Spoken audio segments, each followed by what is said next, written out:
का हमारा पहला क्वेश्चन है state Stefan constant from Planck radiation law. Planck के विकिरण नियम से स्टीफन नियतांक का व्यंजक प्राप्त कीजिए। अब देखो स्टीफन कफिशिएंट जो होता है, स्टीफन नियतांक जो होता है, वो आपको ये ध्यान रखना है प्लांक्स रेडिएशन लॉ के अंदर आता है। तो आपको ऊर्जा घनत्व का समाकलन करना है। क्या करना है? ऊर्जा घनत्व का समाकलन। ऊर्जा घनत्व कितना होता है आपके पास? 0 two lambda u lambda d lambda, जिसको सॉल्व करने पर सिग्मा T4 आता है, जहां ये जो सिग्मा है इसी को स्टीफन कफिशिएंट बोला जाता है। इसी को क्या बोला जाता है? स्टीफन नियतांक बोला जाता है, जिसकी वैल्यू होती है 2π5K4/15C²H³, जो कि कंप्लीटली कांस्टेंट वैल्यू आपके पास में पाई जाती है। कंप्लीटली कांस्टेंट या नियतांक मान आपके पास में पाया जाता है और इसकी वैल्यू 5.68 इंटू 10⁻⁻³ के अप्रॉक्सीमेट होती है, तो वो भी आप ध्यान रखेंगे। यानी कि Stefan coefficient Planck radiation law, Planck के विकिरण नियम से मिलता है, जिसमें आपको जो एनर्जी डेंसिटी, ऊर्जा घनत्व मिलती है, आप उसका क्या कीजिए, इंटीग्रेशन, समाकलन कीजिए, जिससे सिग्मा T4 के प्रोपोर्शनल आ जाता है। और यहाँ पर आपके पास में जो सिग्मा है उसकी वैल्यू 2π5K4/15C²H³ आती है। इसमें एक चीज और ध्यान रखनी है, स्टीफन बोल्ट्जमान लॉ जो है उसके अकॉर्डिंग एनर्जी जो है टेम्परेचर की 4th पावर के प्रोपोर्शनल होती है। इस कंसेप्ट पे आपको कंपटीशन में भी क्वेश्चन देखने को मिलते हैं। यानी आपने जो ई प्रोपोर्शनल टू सिग्मा 4 लिखा है उस पर आपको कंपटीशन में बहुत सारे क्वेश्चंस जो है वो देखने को मिलेंगे। उसके बाद state any two failure of classical physics and explaining the photoelectric effect. प्रकाश विद्युत प्रभाव की व्याख्या करने में शास्त्रीय भौतिकी की कोई 2 असफलताएं लिखिए। अब देखो, फोटो इलेक्ट्रिक इफेक्ट या प्रकाश विद्युत प्रभाव का मतलब क्या होता है? कोई मेटल सरफेस लेनी है, कोई धात्विक पृष्ठ लेना है, उस पर एक स्पेसिफिक फ्रीक्वेंसी से ज्यादा फ्रीक्वेंसी की लाइट इंसिडेंट करवानी है, एक विशिष्ट आवृत्ति से अधिक आवृत्ति का प्रकाश आपतित करवाना है। जैसे ही आप लाइट इंसिडेंट करवाओगे, प्रकाश आपतित करवाओगे, लाइट इंसिडेंट करवाने पर क्या होगा? इलेक्ट्रॉन्स एमिट होंगे और उनके कारण करंट फ्लो होगी। अब क्लासिकल फिजिक्स के अकॉर्डिंग इसकी बहुत सारी क्या है, कमियां हैं। मैं 3 कमियां आपको बताती हूँ, यहाँ 2 बोली गई है, मैं 3 बताती हूँ। पहला कमी ये होता है कि आपको प्रैक्टिकली ये पता चलता है कि जैसे जैसे आप क्या करते हो, जैसे जैसे आप इसकी एनर्जी की बात करो, यानी आप इसकी गतिज ऊर्जा की बात करो, तो गतिज ऊर्जा जो है इंटेंसिटी ऑफ इंसिडेंट लाइट पर डिपेंड नहीं करती है, आपतित प्रकाश की तीव्रता पर निर्भर नहीं करती है। लेकिन क्लासिकल कहती है कि काइनेटिक एनर्जी जो है वो जैसे जैसे आप इंटेंसिटी बढ़ाओगे वैसे वैसे बढ़नी चाहिए। जैसे यहाँ लिखा हुआ भी है कि maximum kinetic energy should increase with light intensity. जैसे जैसे आप आपतित प्रकाश की तीव्रता बढ़ाओगे वैसे वैसे जो आपकी अधिकतम गतिज ऊर्जा है उसका मान बढ़ना चाहिए। ये कौन कहता है? क्लासिकल या ओल्ड फिजिक्स कहती है।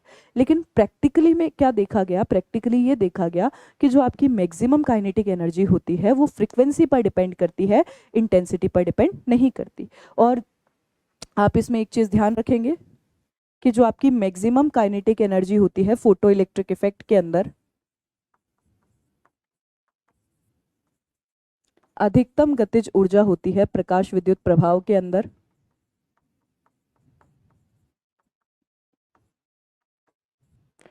वो होती है स्टॉपिंग पोटेंशियल के इक्विवेलेंट,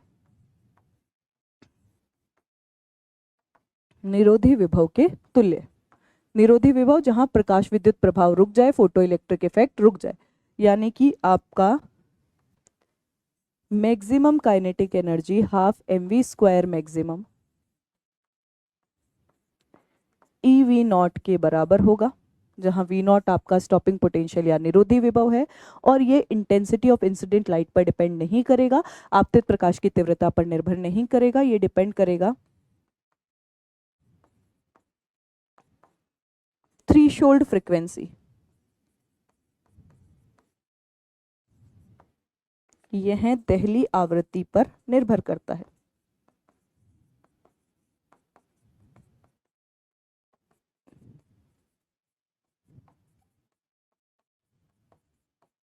यानी थ्रीशोल्ड फ्रीक्वेंसी के प्रोपोर्शनल होगा। V0 और ν0 आपस में प्रोपोर्शनल होते हैं। अगर वेवलेंथ बोल दिया जाए, दहली तरंगदैर्ध्य बोल दिया जाए, तो दहली तरंगदैर्ध्य के इनवर्स या व्युत्क्रमानुपाती होगा। तो ये आपको यहाँ पर इसमें ध्यान रखना है। पहली कमी हो गई। अब दूसरी कमी क्या है?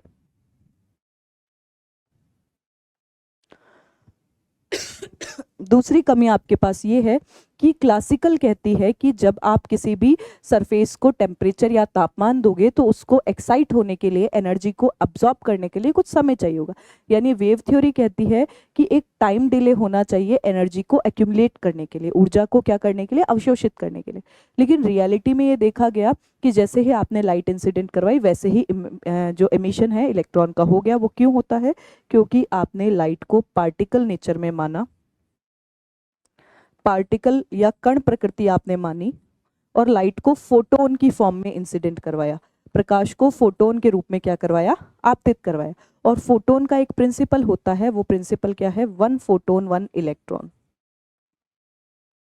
एक फोटोन अपने साथ किसको लेकर जाता है, एक इलेक्ट्रॉन को लेकर जाता है। तो जैसे ही आपने फोटोन इंसिडेंट करवाया वैसे ही इलेक्ट्रॉन निकल गया। ये 2 कमियां हो गई। मैंने कहा था मैं 3 कमियां आपको बताऊंगी क्योंकि 3 ही इसके फेलियर माने जाते हैं।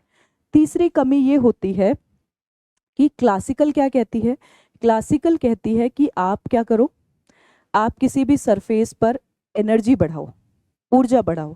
जैसे ही आप एनर्जी बढ़ाओगे, ऊर्जा बढ़ाओगे, तो उस एनर्जी बढ़ाने पर क्या होगा, आपका किसी भी फ्रीक्वेंसी की लाइट इंसिडेंट करवाने पर इलेक्ट्रॉन एमिट हो जाना चाहिए। यानी आपने मेटल सरफेस ली, उस पर लाइट इंसिडेंट करवाई, अब इंटेंसिटी चाहे जो भी हो, फ्रीक्वेंसी चाहे जो भी हो, इलेक्ट्रॉन का एमिशन होना चाहिए।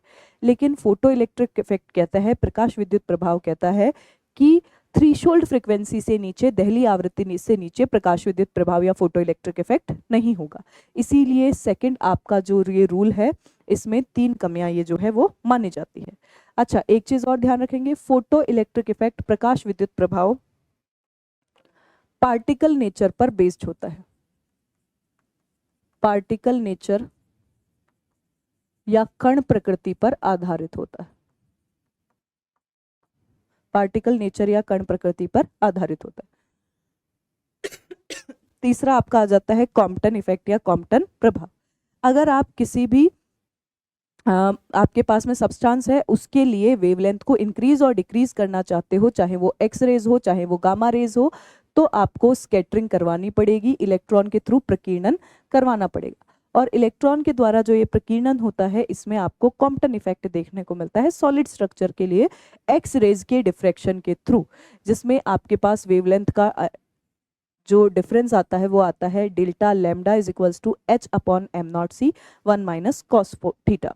यहाँ पर आपने फोटोन इंसिडेंट करवाया जिसकी एनर्जी E और वेवलेंथ कितनी है, लैम्डा, और यहाँ इलेक्ट्रॉन है जिसका रेस्ट मास m नॉट है। जैसे ही ये कोलाइड करेंगे तो स्कैटरिंग होगी, स्कैटरिंग होने पर क्या होगा, या फिर हम बोल सकते हैं प्रकीर्णन होगा। प्रकीर्णन होने पर क्या होगा, प्रकीर्णन होने पर एक तो फोटोन स्कैटर्ड होगा और एक आपका इलेक्ट्रॉन रिकॉइल होगा, इलेक्ट्रॉन प्रतिक्षिप्त होगा, जिसका मोमेंटम p और काइनेटिक एनर्जी k होगी। ठीक है, तो ये 3 रूल्स आपको यहाँ पर क्या करने हैं, ध्यान रखने हैं। 3 छोटे छोटे स्टेटमेंट्स है जो आपको याद रखने हैं।